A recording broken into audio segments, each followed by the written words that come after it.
Aujourd'hui, nous allons examiner le phénomène des femmes qualifiées de maniaques.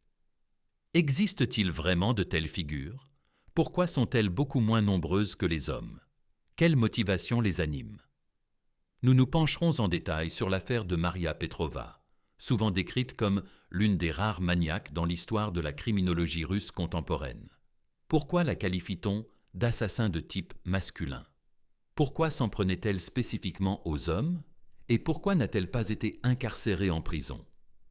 Nous répondrons à ces questions en nous appuyant sur les témoignages de Dimitri Mironov, l'enquêteur principal qui a mené l'investigation sur Petrova, et d'Eugenia Smolenskaya, psychologue clinicienne experte en la matière.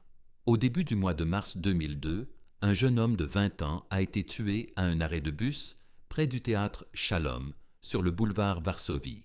Les médecins des urgences ont constaté une section de l'artère carotide. Le crime présentait un caractère inhabituel, car il n'y avait aucun signe de vol, de brigandage ou d'autres motifs évidents. L'attaque s'est limitée à un unique coup de couteau à la gorge, provoquant une hémorragie massive, suivie d'une fuite immédiate. Aucune manipulation du corps, aucun déplacement, aucun fouillage des poches ou des effets personnels n'a été observé. Les témoins, qui n'ont pas immédiatement compris qu'un meurtre se déroulait sous leurs yeux, ont plus tard rapporté à la police que l'agresseur, après s'être enfui dans un passage souterrain, était revenu brièvement auprès de la victime agonisante. L'incident s'est produit en soirée, vers 22 heures, dans des conditions de visibilité réduites, dues à la distance et à l'obscurité. Néanmoins, les descriptions concordaient sur une personne vêtue d'un survêtement sombre et d'une casquette foncée, suggérant une silhouette athlétique. Un mois plus tard, dans le même secteur du boulevard Varsovie, sur la rue Sivashkaya, un autre meurtre similaire a eu lieu. La victime, un homme d'âge mûr, en l'occurrence un retraité, a succombé à une blessure au cou par arme blanche sans que ses biens ou documents ne soient touchés. Tous ces crimes se sont déroulés dans le district sud-ouest de Moscou, dans un périmètre restreint, toujours en soirée ou de nuit. L'attaque survenait par derrière, l'agresseur portant un survêtement et une casquette. Les incidents dans le quartier de Ziuzino ont rapidement été regroupés en une seule enquête. Une équipe d'investigation opérationnelle du service de police criminelle de Moscou a été mobilisée. Pendant plusieurs semaines, les enquêteurs ont interrogé les témoins, reconstitué les itinéraires probables de l'agresseur et vérifié les antécédents d'anciens délinquants libérés pour des crimes similaires. L'hypothèse initiale privilégiait un homme athlétique, jeune, potentiellement aux inclinations homosexuelles, car le mode opératoire évoquait une agression typiquement masculine. Parallèlement, d'autres pistes étaient explorées, comme des motivations nationalistes ou liées à des groupes extrémistes tels que les skinheads. L'idée qu'une jeune femme puisse être responsable semblait marginale, bien que non totalement écartée. Le 20 avril, un nouvel assaut a eu lieu sur la rue Odessa. La victime, un homme d'une soixantaine d'années, a survécu malgré une blessure au cou. Quelques semaines plus tard, la série s'est enrichie d'au moins 2 autres tentatives de meurtre. Les 3 survivants ont fourni des témoignages concordants. Ils affirmaient avoir été attaqués non par un homme, mais par une femme. Cependant, les enquêteurs devaient-ils accorder une confiance absolue à des victimes en état de choc? Les déclarations des témoins oculaires ont néanmoins renforcé cette piste. Malgré la silhouette athlétique, le survêtement et la taille élevée, des éléments subjectifs, comme une perception de traits féminins ou une allure juvénile, ont été rapportés. Ces impressions, bien que subjectives, ont été prises en compte, car elles contredisaient l'idée préconçue que ce mode opératoire ne pouvait être celui d'une femme. En effet, l'idée d'une jeune femme courant avec un couteau pour agresser des hommes semblait incompatible avec les schémas criminels traditionnels. Pourtant, cette version a fini par être intégrée à l'enquête, soulignant les limites des stéréotypes genrés dans les investigations policières et la nécessité d'une approche plus nuancée. L'hypothèse d'une femme auteure des crimes a complexifié l'enquête. Le mobile restait obscur. Elle opérait en lieu public, devant de nombreux témoins, sans intérêt pour l'argent ou les biens des victimes, et sans lien préalable avec elles. Ces éléments indiquaient un profil d'assassin de type masculin, typique des maniaques classiques qui chassent des inconnus au couteau dans la rue. un comportement majoritairement observé chez les hommes. Peut-on appliquer le terme « maniaque » à une femme? Les femmes qualifiées de maniaques existent, mais elles sont rares. Leurs motivations et modes opératoires diffèrent souvent, les plaçant dans des catégories distinctes. Elles ne correspondent pas à l'image stéréotypée du maniaque impliquant du sadisme sexuel. Sur l'ensemble des tueurs en série, les femmes représentent environ 5 à 7% des cas. Parmi elles, le mobile sexuel est quasi inexistant. Une caractéristique clé des maniaques masculins classiques est le mobile sexuel. Bien que tous ne violent pas leurs victimes, la plupart présentent des paraphilies ou déviances sexuelles, obtenant une excitation de situations atypiques. Chez les femmes, ces paraphilies sont rares. Elles ne tirent généralement pas de plaisir sexuel de leurs actes.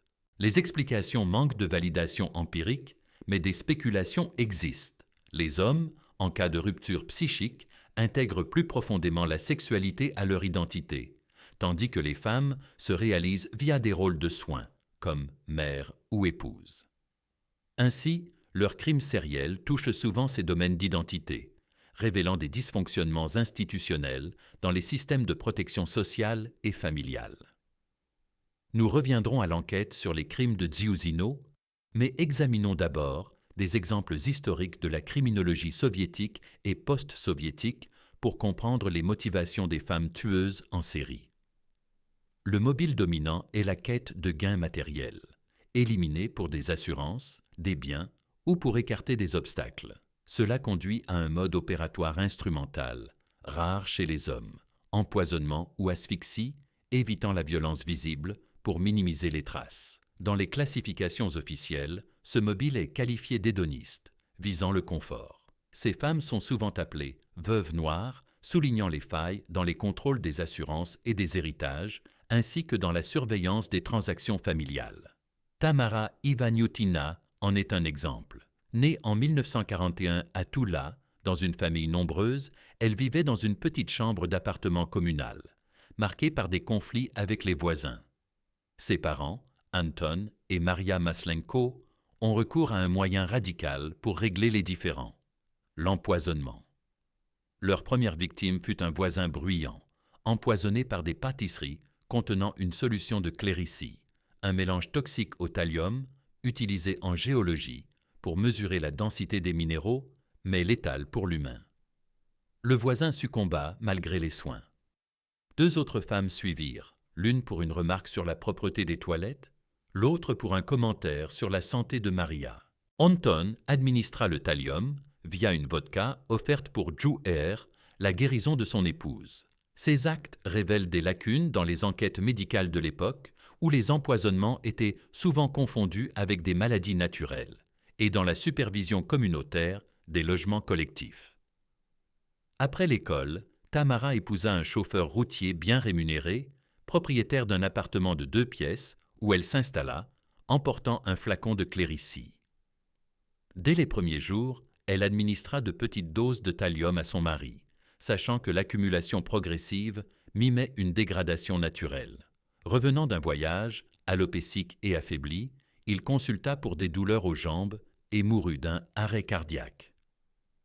Les médecins n'enquêtèrent pas plus loin, illustrant les faiblesses du système médical soviétique en matière d'autopsie toxicologique. En 1983, Tamara vendit l'appartement et déménagea à Kiev, épousant un homme sans bien immobilier, mais dont les parents possédaient une maison de campagne. Elle y vit l'opportunité d'une ferme porcine. Les beaux-parents moururent à 2 jours d'intervalle, souffrant de douleurs aux jambes et d'engourdissement. Tamara et son mari s'installèrent et achetèrent du bétail. Pour obtenir des déchets alimentaires, elle se fit embaucher comme laveuse de vaisselle dans une cantine scolaire. Là, les empoisonnements reprirent, 2 élèves hospitalisés après avoir pris des restes pour leur chien, la secrétaire du parti et la diététicienne décédée après des reproches sur son travail. 3 semaines plus tard, 2 enfants et 2 adultes moururent d'une maladie inconnue, ressemblant à un empoisonnement ou une grippe atypique. La série de décès à l'école Notmir 16 attira l'attention du parquet. Les interrogatoires révélèrent que les victimes avaient mangé en retard. Une piste d'empoisonnement rodenticide émergea. La diététicienne, déjà décédée, fut exhumée. Du thallium fut détecté. Le comportement suspect d'Ivanutina lors des prélèvements, elle entravait l'expert, alerta les enquêteurs. La mort subite des beaux-parents et l'état de son mari, alopécique et alité, renforcèrent les soupçons. Une perquisition révéla le flacon de Clérici dans une table de machine à coudre. Tamara fut accusée de 9 meurtres et 20 tentatives. Sa sœur Nina, qui avait empoisonné son mari de 69 ans au thallium, et ses parents rejoignirent le banc des accusés. L'affaire Maslenko comptait 40 épisodes, 13 mortels. Anton et Maria écopèrent de 13 et 10 ans, Nina de 15 ans. En URSS, une femme condamnée à la peine capitale. Note: la phrase est incomplète dans la source, mais elle sous-entend une exécution rare, soulignant les disparités genrées dans l'application de la justice pénale. Pour éviter que vos symptômes ne deviennent une source d'angoisse inutile, évitez les recherches Internet et consultez des professionnels compétents. Cela est possible même de nuit. L'application Napopravku permet de trouver des médecins, de prendre rendez-vous pour des consultations ou examens en clinique et surtout de consulter en ligne depuis n'importe où. Pas besoin de payer chaque consultation. Les échanges sont illimités via abonnement. Napopravku dispose d'une équipe permanente de médecins qualifiés, formés à la communication en ligne tactique, évitant les prescriptions superflues et offrant des conseils professionnels sur des sujets délicats. L'abonnement couvre adultes, enfants et optionnellement vétérinaires. Pas de rendez-vous préalable. Posez votre question en chat, un médecin répond en 15-20 minutes. Il décrypte analyse, conseille en surnutrition, vitamines et indique si un examen physique est nécessaire. 1 mois coûte moins qu'une visite en privé. Essayez avec 20% de réduction le premier mois via code SOULIM ou 1 an à 1500 roubles via SOULIM 1500. Téléchargez via QR ou lien en description et protégez votre santé. La deuxième catégorie la plus courante est celle des anges de la mort ou anges de la vie, souvent des infirmières souffrant du syndrome de Munchausen par procuration. Elles induisent des maladies chez des dépendants. Historiquement, cela incluait des femmes gérant des refuges pour enfants illégitimes au XVIIIe-XIXe siècle, où les mères célibataires laissaient leurs bébés contre paiement. Ces enfants mouraient de négligence, maltraitance ou meurtre délibéré. Le mobile, contrôle sur la vie ou soulager les souffrances. Cela met en lumière les défaillances institutionnelles dans la protection de l'enfance, des orphelinats aux familles d'accueil. Les refuges privés pour illégitimes ont disparu, mais les orphelins restent vulnérables.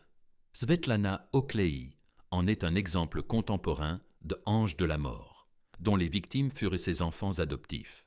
Connue à Krasnodon, près de Lougansk, où la famille déménagea en 2003 dans un appartement de 5 pièces alloué par les autorités, Svetlana reçut en 2007 le titre de « mère héroïne ». Avec 6 filles et un garçon, les enfants excellaient en concours. Elle composait des contes et chansons pour leur ensemble familial, performant lors d'événements locaux. Cela masque les dysfonctionnements dans l'attribution des aides sociales et la vérification des familles adoptives. En 2010, ils adoptèrent Ilya, 5 ans, mais ses sœurs Lisa, 4 ans, et Katia, 2 ans, durent suivre par loi. En 2012, un 11e enfant naquit. Ilya intégra l'ensemble, mais pas les filles. En août 2012, à Semekino, 20 km de Krasnodon, la petite Nastia, 2 ans, disparut. Son frère de 6 ans décrivit un enlèvement par moto avec sidecar. Un homme au volant, une fille de 12 ans et une femme en blouse blanche avec foulard noir. La femme traîna Nastia dedans. Les parents suspectèrent un rapt pour dette. Nastia fut retrouvée chez les Oklei, présentée comme Lisa. Svetlana avoua l'enlèvement pour remplacer Lisa et Katia, disparues, sans expliquer pourquoi ne pas alerter la police. Des ecchymoses sur Ilya, qui murmura à un policier « Emmenez-moi, sinon ils me tueront », alertèrent. Les Oklei furent arrêtés. Alexander et Julia, 22 ans, confessèrent « L'enfant étranger servait à masquer les meurtres de Lisa et Katia par Svetlana ». Les tortures commencèrent en février 2011. Lisa mourut de coups répétés. Le corps fut brûlé par Alexander et Julia. 9 mois après, Katia succomba, son corps démembré et enterré. Au procès, Alexander et Julia coopérèrent. Julia décrivit des punitions, enfant immobile en coin toute la journée, battu 6 mouvements. Alexander, 4 ans pour complicité. Julia, 4 ans avec sursis pour grossesse. Svetlana, 15 ans, niant tout, alléguant fabrication et enlèvement des filles. Cela souligne les carences dans le suivi post-adoption et les enquêtes sur maltraitance. Un autre mobile féminin courant est la vengeance, rare chez les hommes, ciblée contre des individus spécifiques, planifiée méthodiquement. Cela questionne les réponses institutionnelles aux conflits interpersonnels. La femme du boulevard Varsovie n'était ni veuve noire, ni voleuse, ni vengeresse connue des victimes. Était-elle un ange de la mort ou une rare femme tirant plaisir du meurtre? En avril 2002, les enquêteurs ignoraient cela, mais identifiaient une criminalité organisée. Attaque en moment de faible affluence, reconnaissance préalable, excitation progressive. Cela évoque une composante potentiellement sexuelle, quoique non évidente, et une addiction croissante avec intervalles raccourcis, 1 mois entre premier et second. Des postes de surveillance furent déployés, avec agents en civil, y compris comme appât. La capture fut fortuite. Un portrait robot diffusé mena un stagiaire à repérer une suspecte.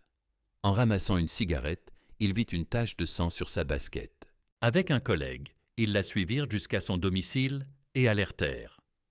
Les yeux de la suspecte trahissaient une agressivité animale. Les enquêteurs arrêtèrent Maria Petrova, 24 ans, professeure d'éducation physique. Initialement, elle nia. Un enquêteur promit la libération pour une confession partielle, risquant d'invalider l'affaire. L'avocat contesta pour pression. Seule la tache de sang restait, contestable, course, accident.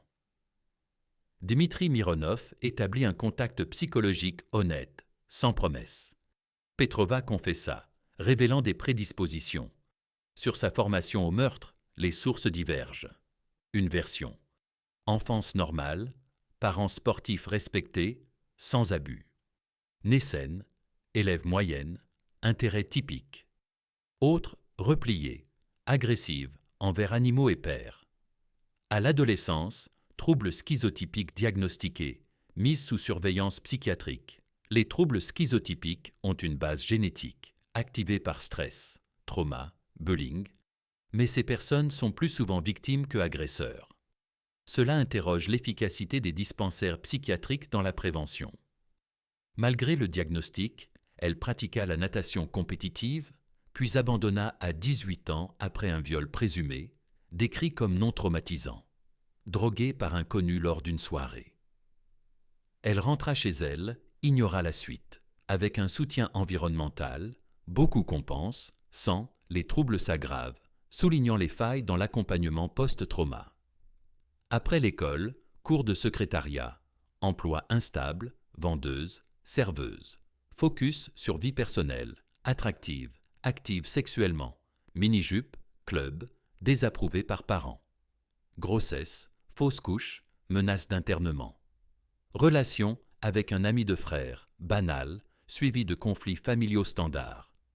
Emploi, prof en technique, coach fitness soir. Étudiant la trouvait étrange, mais rien d'alarmant lors des vérifications pré-arrestation. Post-arrestation, ragot sur son style, mini-jupe, bottes, mais contextuel à la mode. Premier meurtre inexpliqué, couteau emporté pour défense contre chiens errants. Victime l'aurait accosté, insulté, peur d'agression. Mais il était assis, ivre, elle passait. Explication, perception paranoïaque du monde dangereux, justifiant l'armement préventif. Retour sur scène, inexpliqué. Deuxième meurtre, harcèlement collégial, mais non ciblé sur harceleur, peur de licenciement. Réponse défensive, masquant vrai mobile, plaisir fantasmatique, fantasme, porter couteau-moi, course comme chasse, excitation croissante, non admis, peut-être inconscient. Dmitri conclut à une décharge émotionnelle, sexuelle. Via acte, Elle affirmissait une identité amazone, sans lien féministe. De mars à capture, 1,5 mois, elle travaillait, planifiait alibi, sortie pendant entraînement, sans surveste prouvée. Pas de peur, attaque publique, contactuelle, risquée. Mode opératoire, défi, domination, atypique féminin, victimes inconnues, non vulnérables. Besoin de rival. Condamné pour 2 meurtres, 3 tentatives, un épisode exclu. Institut Serbski, irresponsable pénalement. Trouble, inconscience. Traitement forcé en hôpital fermé depuis 2002, 22 ans. Si responsable, PISA 10 ans prison. Traitement vu comme punition pire, médication altérante, perte d'autonomie. Appel rejeté, préféré prison pour statut, tueuse d'hommes, autorité.